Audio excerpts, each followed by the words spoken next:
Hey, you guys, what's up? My name is Alexa Reeves, and I will be your witch and host on today's episode of Boxed Wine and Witchcraft. I invite you to go pour yourself a box of wine or a glass, up to you. I just opened a Boda Box Chardonnay myself personally. Love it. Because today we're going to review another one of my favorite tarot decks. I am going to tell you guys about the artist, the deck itself, what it's made of, the booklet, pros and cons about the deck itself, and just kind of give you a good snapshot of what some of our readers have said about this deck and how we feel about our tarot decks. So go grab a glass of wine and hurry back here because today we're going to talk about the Rackham Tarot deck. You guys, this is a wild deck. The Rackham Tarot deck comes to us fully with the art of Arthur Rackham. And Arthur Rackham was a 19th century style golden age illustrator. He was this beautiful artist. And the artwork that he created, these illusions that are these illustrations rather, that are reminiscent of Grimm's fairy tales, of Sleepy Hollow, Peter Pan, Alice in Wonderland, Midsummer's Night Dream, Christmas Carol, Greek and Norse mythology. They took all of his art and combined it into a tarot deck. Um, Arthur Rackham's art is so unique in style in that like golded, gilded age of illustration. There's a lot of dark whimsy to it, which is nice. As far as the actual deck itself goes, this is a decent deck. The cards are a little bit of a thinner paper made, kind of a semi-gloss to it, depending on the lighting you get to sit in. It does fit well in your hand as far as a deck goes. Shuffling is pretty easy, which is nice. The box that it comes with is just a plain, nothing to it, good cardboard box. And it comes with a small paper stapled booklet. But what's interesting about this booklet is the fact that this booklet's translated into 4 different languages because Arthur Rackham is such a widely known and critically acclaimed artist with his work. He's worldwide. So the little booklet, and I had to get my Google Translator out for this. The translations are in Italian, French, Spanish, and English, all in one little book. And I love that. I love that it gives a snapshot into kind of what tarot readers in other countries run up against too. Because tarot is not just isolated, it's a universal thing. There are tarot readers all over the world, and how we interpret and how we incorporate the art and the meanings into our readings. I What I love about the deck, first and foremost, the whimsical, dark, macabre art in this deck, you guys. It is a beautifully illustrated deck. And again, they took Arthur Rackham's artwork, his typical illustrations that he's done before, and they pulled them into a cohesive deck. Um, I like the fact that this deck is bound kind of top and bottom with a border that you can kind of see here as far as what the deck looks like. And it tells you suit and it tells you the number. And the reason they do that is because, again, this artwork was created first. Then someone pulled it into a tarot deck. This deck wasn't created, the artwork wasn't created with the tarot deck in mind.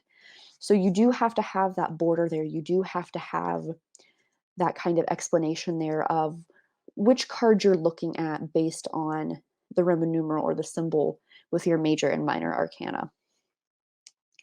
Um, but the dark whimsy vibe in this deck is excellent. Anybody, if you enjoy a good Grimm's fairy tale, if you like the older gritty retelling of the classic, Snow Whites and Sleeping Beauties, this is the deck for you.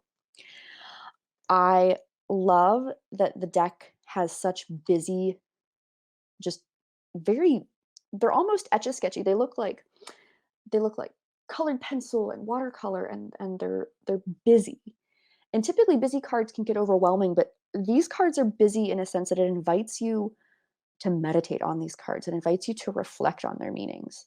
This deck lends itself to fewer cards in a spread because the images offer you so much to take from.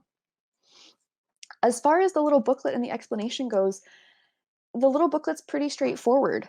Of the translation that I could read of English, it was only about 17 pages, which isn't bad. Again, no shade, but it's just one or two sentences of what each card is, what they represent. A lot of the meanings were similar to the Rider Waite meanings. It's almost like you could have taken those 17 pages and applied them to any deck, and you kind of would have gotten the same rough meaning. The only drawback I have about this entire deck is that since the art was done first, as I said before, they finished the illustrations and then they kind of hunted through Rackham's illustrations to find, okay, which one of these most represents, the emperor, which one of these most represents death, which one most represents the Eight of Swords, the Knight of Wands. The only thing that's kind of is the fact that they have to tell you what card you're looking at. They have to tell you suit and card number. That's it. That's the only real drawback I found about this deck. It it does kind of make you obviously knowing like, okay, this is the card I'm looking at the Eight of Swords, obviously.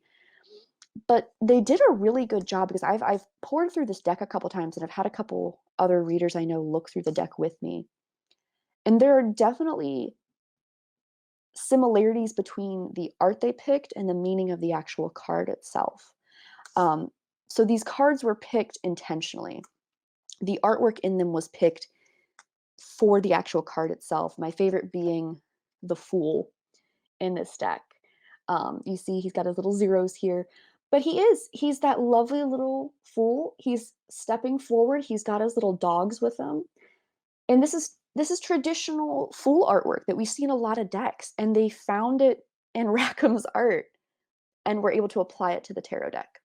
So things like that are all through this deck. It's beautiful.